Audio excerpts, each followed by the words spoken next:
Hello friends, welcome back to Manasakhi. నేను మీ స్నేహ. ఎప్పట్లాగే ఈరోజు కూడా ఒక సరికొత్త రెసిపీతో మీ ముందుకు వచ్చేసాను. ఈరోజు మన రెసిపీ ఏంటంటే గుల్లగుల్లగా ఎంతో రుచిగా చాలా ఈజీగా చేసుకునే గల మైసూర్ పాక్ అండి. ఈ కొలతలతో మీరు చేశారు అంటే ఫస్ట్ టైం చేసే వాళ్ళైనా కూడా చాలా పర్ఫెక్ట్గా మీకు మైసూర్ పాక్ అన్నది వచ్చేస్తుంది. ఇంకెందుకు లేట్, మరి ప్రాసెస్లోకి వెళ్ళిపోదామా?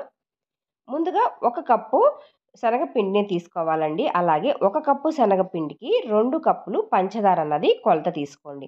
ఈ మైసూర్ పాకు మెజర్‌మెంట్ కోసం అన్నీ కూడా మీరు ఒకే కప్పుతో తీసుకున్నారు అంటే మైసూర్ పాక్ అన్నది పర్ఫెక్ట్‌గా వస్తుందండి. ఇప్పుడు నేను తీసుకున్న ఒక కప్పు శనగపిండిని ఒక బౌల్‌లోకి ట్రాన్స్‌ఫర్ చేసుకున్నాను. ఇప్పుడు దీనికి నేను నెయ్యి కొలతను చూపిస్తున్నానండి. ఒక కప్పు నేను నెయ్యిని తీసుకున్నాను, కరిగించిన నెయ్యి. అలాగే ఒక అరకప్పు ఆయిల్‌ని తీసుకుంటున్నాను. ఇలా ఆయిలు, నెయ్యి 2 కలపటం వల్ల మనకి బాగా పొంగి మనకి చక్కగా గుల్లగుల్లగా వస్తుందండి. మీకు ఆయిల్ వేసుకోవటం ఇష్టం లేదు అన్నవాళ్ళు మొత్తం కూడా మీరు నెయ్యిని యూజ్ చేయొచ్చు. కానీ ఇలా చేయటం వల్ల మనకి స్వీట్ షాపుల్లో ఎలా గుల్లగా వస్తుందో అలా వస్తుందనమాట. మీ టేస్ట్‌ని బట్టి మీరు కావాలనుకుంటే మొత్తం నెయ్యితో అయినా చేసుకోవచ్చు. ఇలా 1:30 కప్పు నెయ్యి, ఆయిల్‌ని తీసుకున్న తర్వాత ఇప్పుడు కొంచెం కొంచెంగా మనం ముందుగా తీసుకున్న పిండిలోకి ఆ నెయ్యిని యాడ్ చేసుకుంటూ కొంచెం పిండి కాస్త జారుగా అయ్యే వరకు కూడా ఉండలు లేకుండా దీన్ని చక్కగా ఇలా కలుపుకోవాలి. ఇలా కలుపుకోవటం వల్ల మనం తర్వాత పాకంలోకి వేసేటప్పుడు ఏమాత్రం ఉండలు కట్టకుండా ఉంటుందని చెప్పేసి ఇలా కలుపుకోవాలి. ఇలా కలుపుకున్న దాన్ని పక్కన పెట్టేసుకోండి.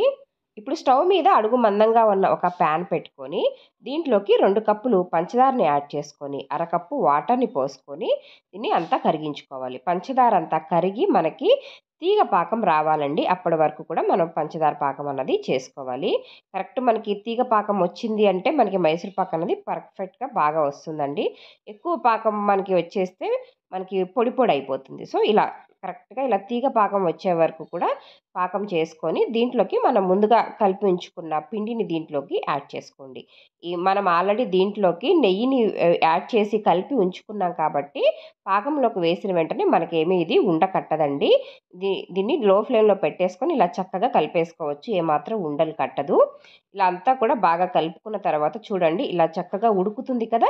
ఇలా ఉడుకుతున్నప్పుడు మనం ముందు మిగిలిన ఆయిలు, నెయ్యి ఉంది కదా! దాన్ని ఇంకొక స్టవ్ మీద మీరు పెట్టుకొని ఆయిల్‌ని బాగా వేడి చేసుకోవాలండి. ఆ నెయ్యంతా కూడా చక్కగా వేడి చేసుకొని ఇలా ఉడుకుతూ ఉన్నప్పుడు ఒక్కొక్క గెరిట వేసుకుంటూ ఉండాలి. ఒకటి గుర్తుపెట్టుకోండి, నెయ్యన్నది ఎప్పుడు వేడిగానే ఉండాలండి. చల్లారిన నెయ్యి వేస్తే మనకి మైసూర్ పాక్ అన్నది గుల్లగా పొంగదనమాట. అందుకే ఇలా ఒక్కొక్క గెరిటని వేడిగా ఉన్న నెయ్యినే దీంట్లోకి వేసుకోవాలి. ఆయిలు, నెయ్యి 2 కలిపాం కదా! దాన్ని వేడిగా ఉన్నదే వేసుకోవాలి. ఇంకొక స్టవ్ మీద లో ఫ్లేమ్‌లో పెట్టేసుకొని మీరు ఆ నెయ్యిని మరిగించుకుంటూ ఉండాలి. ఒకవేళ మరీ ఎక్కువగా కాగిపోతుంది నెయ్యి అన్నప్పుడు స్టవ్ ఆఫ్ చేసుకోండి. మళ్ళీ కొంచెము మీకది చల్లారిపోతుందన్నప్పుడు మళ్ళీ స్టవ్ ఆన్ చేసుకొని పెట్టుకోండి. టోటల్‌గా ఏంటంటే ఇక్కడ విషయము మనం ఎప్పుడు మరుగుతున్న నెయ్యినే దీంట్లోకి యాడ్ చేసుకోవాలి. అప్పుడే మనకి చక్కగా పొంగుతుంది. నెయ్యిని యాడ్ చేసేటప్పుడు కూడా నెయ్యిని వేసిన తర్వాత చక్కగా కలుపుకొని, ఆ నెయ్యంతా మైసూర్ పాకు పీల్చుకున్న తర్వాతనే ఇంకొక గెరిటె నెయ్యిని వెయ్యాలి. అప్పుడే మనకి చక్కగా టెక్స్చర్ అన్నది మైసూర్ పాక్ వస్తుంది. ఇలా అంతా నెయ్యి కూడా మనం దీన్ని కంప్లీట్‌గా దీంట్లోకి వేసుకోవాలి. చూడండి మనకిక్కడ చక్కగా మైసూర్ పాక్ క్వాంటిటీ అన్నది డబల్ అయింది కదా! చక్కగా పొంగింది. ఫ్లేమ్‌ని మాత్రం లోలో పెట్టుకొనే చేసుకోండి. లేదంటే అడుగు అంటుతూ ఉంటుంది.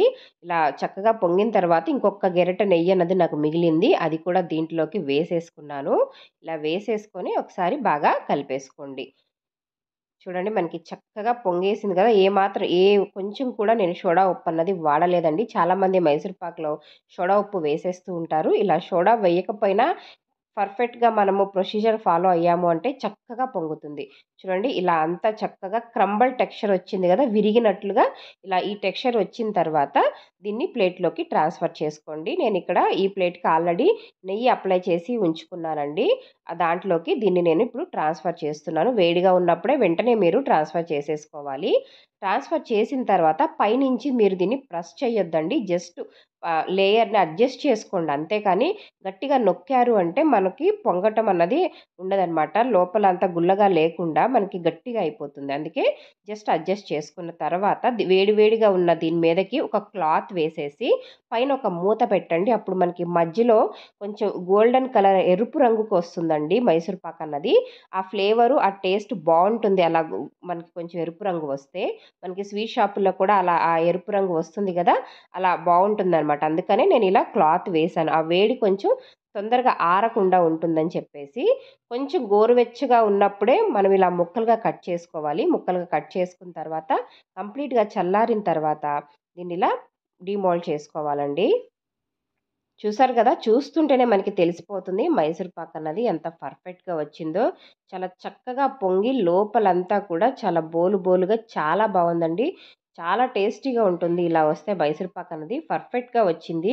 మీరు గూడా ఖచ్చితంగా ఈ మెజర్‌మెంట్స్‌తో మీరు చేశారంటే మీకు కూడా చాలా పర్ఫెక్ట్‌గా మైసూర్ పాక్ వస్తుంది. ఫస్ట్ టైమ్ చేసినా కూడా మీరు చాలా ఈజీగా చేయగలరు. నేను చెప్పాను గదా! మధ్యలో ఇలా కొంచెం బ్రౌన్ కలర్ వస్తుంది కదా! ఇలా వస్తే మైసూర్ పాక్ టేస్ట్ అనేది చాలా బావుంటుందండి.